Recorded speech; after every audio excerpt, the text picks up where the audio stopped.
अखिल भारतीय भ्रष्टाचार निर्मूलन संघर्ष समिती सांगलीच्या वतीनं शहर अभियंता यांना त्यांनी एक निवेदन दिलंय आणि त्या निवेदनामध्ये काय त्यांची मागणी आहे आपण जनतेच्या माहितीसाठी त्यांना विचारणार आहोत।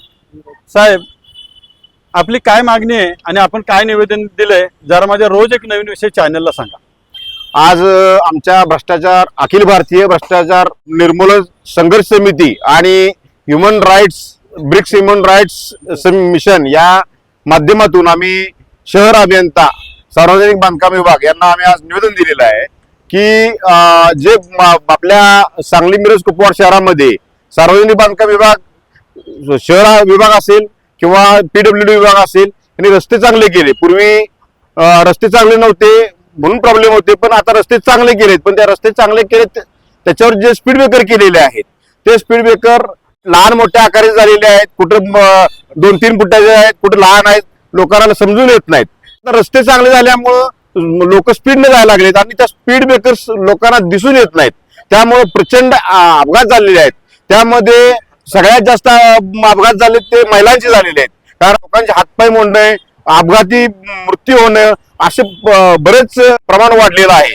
माझं आदरणीय आपले माननीय आयुक्त साहेब असतील किंवा शहर अभियंता असेल यांचं मी अभिनंदन करतो रस्ते चांगले केल्याबद्दल, पण त्यांनी या पण प्रश्नावर लक्ष दिलं पाहिजे की त्यांनी या स्पीड ब्रेकरला पट्टे ओढले पाहिजे आणि लोकांना त्या अपघातापासून वाचवलं पाहिजे, ही माझी विनंती आहे।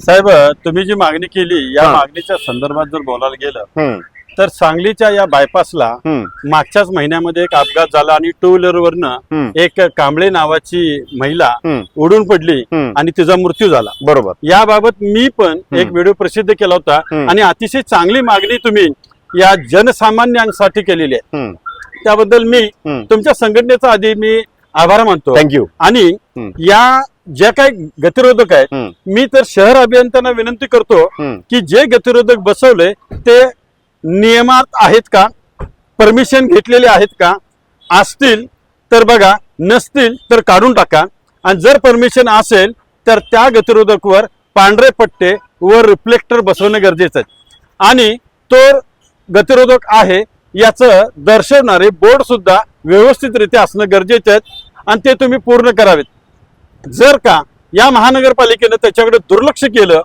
तर मात्र तुमची संघटना जे काही आंदोलन करणार आहे त्या आंदोलनामध्ये माझ्या रोज एक नवीन विषयाचे दर्शक आणि माझे समर्थक तुम्हाला साथ देतील ही मी तुम्हाला ग्वाही देतो। धन्यवाद। धन्यवाद।